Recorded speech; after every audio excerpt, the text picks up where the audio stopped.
అమరావతి అంటే ఆంధ్రుల సెంటిమెంట్. గత 10 ఏళ్ల నుంచి రాజధాని లేని రాష్ట్రంగా ఉండటం అంటే ఎలా ఉంటుందో ఆ బాధ ఏంటో ప్రజలకు తెలుసు, అనుభవించారు. అందుకే గత ఎన్నికల్లో ఏకపక్షంగా తీర్పు చెప్పారు. రాజధానికి గ్రహణం వీడినట్లే అని అంతా సంబరపడ్డారు. అనుకున్నట్లుగానే అమరావతి చీకట్లు తొలగిపోయాయి. కొత్త వెలుగులు మళ్లీ వచ్చాయి. స్ట్రీట్ లైట్లు వెలిగాయి. కలల రాజధానిలో కొత్త చరిత్ర మొదలైంది. అమరావతి ఎలా నిర్మించాలని అనుకున్నారో అదే కార్యాచరణ ఇప్పుడు మరోసారి తెరపైకి వచ్చింది.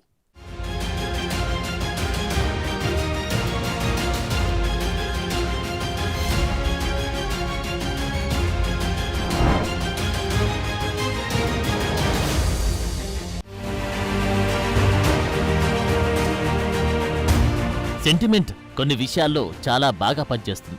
ముఖ్యంగా అమరావతి విషయంలో ఏపీ ప్రజలు ఎంత సీరియస్ గా ఉన్నారో గత కొన్ని రోజుల పరిణామాలు చూస్తుంటే అర్థమవుతుంది. ఆగస్టు 3న ఏపీ సీఎం చంద్రబాబు టీడీపీ కేంద్ర కార్యాలయానికి వచ్చారు. సీఎం వస్తున్నారని తెలియగానే వివిధ ప్రాంతాల నుంచి పెద్ద ఎత్తున జనం వచ్చారు. తమ సమస్యలు చెప్పుకున్నారు, కంప్లైంట్లు ఇచ్చారు. ఇందులో కొత్త విషయం ఏముందని అనుకుంటున్నారా? అయితే వచ్చిన వారిలో అమరావతికి స్వచ్ఛందంగా విరాళాలు ఇచ్చేవారున్నారు. తమకు తోచింది ఇచ్చి వెళ్లారు. కొందరు పొలం అమ్మిన డబ్బుల్లో కొన్ని ఇచ్చారు. ఓ వృద్ధురాలు బంగారు గాజులిచ్చింది. ఎన్ఆర్ఐలు, పలువురు వ్యాపారస్తులు, ఇలా రకరకాల వర్గాల ప్రజలు రాజధాని కోసం మేము సైతం అని ముందుకొస్తున్నారు. తాము దాచుకున్న మొత్తంలో నుంచి కొంత ఇస్తున్నారు. ఇదంతా అమరావతిపై ప్రజలకున్న సెంటిమెంట్ ఏంటో తెలియజెప్తోంది. ఏలూరుకి చెందిన మెడికల్ స్టూడెంట్ అమరావతి నిర్మాణానికి 25 లక్షలు, పోలవరం ప్రాజెక్టుకు 1 లక్ష చెక్కును ఇటీవలే చంద్రబాబుకు అందించారు. ఇలా పొలమమ్మిన డబ్బును రాజధాని నిర్మాణానికి ఇవ్వడం గొప్ప విషయమని సీఎం చంద్రబాబు కొనియాడుతూ ఆమె స్ఫూర్తికి మెచ్చి అమరావతికి బ్రాండ్ అంబాసిడర్ గా నియమిస్తున్నట్లు ప్రకటించారు కూడా.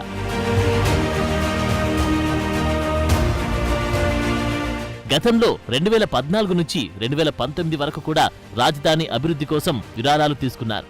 ఇప్పుడు మళ్లీ ఉడతభక్తిగా జనం తమకు తోచినంత ఇచ్చి కలల రాజధానిని త్వరగా కల్లారా చూడాలనుకుంటున్నారు. ఆంధ్రుల రాజధాని అమరావతి అని సగర్వంగా చెప్పుకునే రోజు కోసం ఎదురుచూస్తున్నారు. రాజధాని విషయంలో ప్రజల్లో ఉన్న సెంటిమెంట్ ఏంటో అర్థం చేసుకున్న సీఎం చంద్రబాబు కూడా అమరావతి నిర్మాణాలను వేగంగా పట్టాలెక్కించనున్నారు. అందులో భాగమే ఓవైపు యుద్ధ ప్రాతిపదికన జంగిల్ క్లియరెన్స్, ఇంకోవైపు ఇప్పటికే చేపట్టిన నిర్మాణాలపై ఐఐటీ బృందాలతో తనిఖీలు చేయించడం వంటివి జరుగుతున్నాయి. అటు విజయవాడ, గుంటూరు రైల్వే లైన్లకు రాజధాని ప్రాంతాన్ని అనుసంధానం చేసేలా 2017-18లోనే కొత్త రైల్వే లైన్ మంజూరైంది. కానీ జగన్ హయాంలో దీన్ని పూర్తిగా పక్కన పెట్టేశారు. తాజాగా మళ్లీ చంద్రబాబు పగ్గాలు చేపట్టడంతో ఈ రైల్వే లైన్లో కదలిక వచ్చింది. ఎర్రుపాలెం, అమరావతి, నంబూరు నిర్మాణానికి 56 కిలోమీటర్ల రైల్వే ట్రాక్ నిర్మాణానికి ఖమ్మం, కృష్ణా, గుంటూరు, పల్నాడు జిల్లాలో 450 హెక్టార్ల భూమిని సేకరించనుంది. సో ఇది పూర్తయితే అమరావతి ప్రాంతానికి కనెక్టివిటీ పెరుగుతుంది. భూసేకరణకు రైల్వే శాఖ కసరత్తు కూడా మొదలుపెట్టింది. చెప్పాలంటే రాజధాని ప్రాంతంలో అన్ని డిపార్ట్మెంట్లలో కదలిక మొదలైంది. అన్ని పనులు వేగంగా జరిగేలా యాక్షన్ ప్లాన్ షురువైంది. రోడ్లు, డ్రైన్లు, ఇతర మౌలిక వసతుల పనులు త్వరలోనే మొదలవుతాయంటున్నారు. ఎలాగైనా వచ్చే 5 ఏళ్లలో రాజధాని నిలబడాలి. అదే కాన్సెప్ట్తో చంద్రబాబు ప్రభుత్వం అడుగులు వేస్తోంది. తాజా ప్రభుత్వం తొలి ప్రాధాన్య అంశంగా అమరావతినే తీసుకుంది. అయితే గత 5 ఏళ్లలో చాలా వరకు మారిపోయింది. అంచనాలు పెరిగాయి. సంక్షోభాల్లో అవకాశాలను సృష్టించడం చంద్రబాబు పాలన అనుభవంలో అందరూ చూసిందే. కానీ ఇప్పుడు పరిస్థితులు అనుకూలిస్తున్నాయి. కేంద్రం నుంచి సహకారం అందుతోంది. దీంతో పనుల్ని స్పీడప్ చేసేందుకు రెడీ అవుతున్నారు. 2015లో అమరావతి కోసం 34,281 ఎకరాలను రైతుల నుంచి ల్యాండ్ పూలింగ్ ద్వారా సేకరించింది చంద్రబాబు ప్రభుత్వం. మరో 4,300 ఎకరాలను సర్కార్ ప్రత్యేకంగా సేకరించింది. ఓవరాల్ గా ప్రభుత్వ భూములు 15,167 ఎకరాలు ఉన్నాయి. మొత్తంగా 53,748 ఎకరాల్లో అమరావతి నిర్మాణం జరిపేలా ప్లాన్ చేశారు. 218 చదరపు కిలోమీటర్ల విస్తీర్ణంలో 6 క్లస్టర్లుగా విభజిస్తూ అమరావతి సిటీ నిర్మాణానికి ప్లాన్ చేశారు. 2016 అంచనాల ప్రకారం అమరావతి పూర్తిస్థాయి నిర్మాణం, మౌలిక వసతులు, సౌకర్యాలకు ఓవరాల్ గా 1.09 లక్షల కోట్ల రూపాయల నిధులు అవసరమన్న అంచనాలు వేశారు. ఇందులో capital city master plan phase 1 అంచనా వ్యయం 51,687 కోట్ల రూపాయలుగా ఉంది.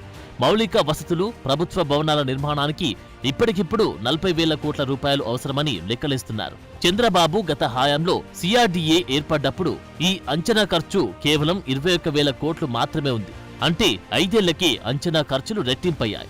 2014, 2019 మధ్య అమరావతి అభివృద్ధి కోసం ఆల్రెడీ 10,500 కోట్ల రూపాయలను నాటి చంద్రబాబు ప్రభుత్వం ఖర్చు చేసింది. సో ఆ పనుల్ని ముందుకు తీసుకెళ్లడంతో పాటే కోర్ సిటీ నిర్మాణం, ప్రణాళికలకు తగ్గట్లుగా ఇతర సౌకర్యాలు కల్పించడంపై చంద్రబాబు ప్రభుత్వం ఫోకస్ పెంచింది. మళ్లీ కూటమి ప్రభుత్వం రావడంతో అమరావతి చుట్టుపక్కల భూముల ధరలు కూడా పెరుగుతున్నాయి. అన్నీ మంచి శకునాలే అన్నట్లుగా ఇది మరింత కలిసి వచ్చే అంశం. అమరావతిని పూర్తిగా గ్రీన్ఫీల్డ్ సిటీగా నిర్మించేందుకు గతంలోనే ప్రణాళికలు రూపొందించారు. విశాలమైన రోడ్లు, ఫ్లైఓవర్లు, అండర్ పాస్లు ఉండబోతున్నాయి. International airport, metro train network, iconic టవర్లు, బిల్డింగ్ల నిర్మాణాలు, పునరుత్పాదక శక్తి వనరులతో నడిచే సిటీ నిర్మాణం జరగబోతుంది. ఎలక్ట్రిక్ బస్సులు, సైకిళ్లు, వాటర్ టాక్సీలు, మెట్రోలు ఇలా అనుకున్నది అనుకున్నట్లుగా జరిగితే అంత అడ్వాన్స్డ్ గా కొత్త రాజధాని ఉండబోతుంది.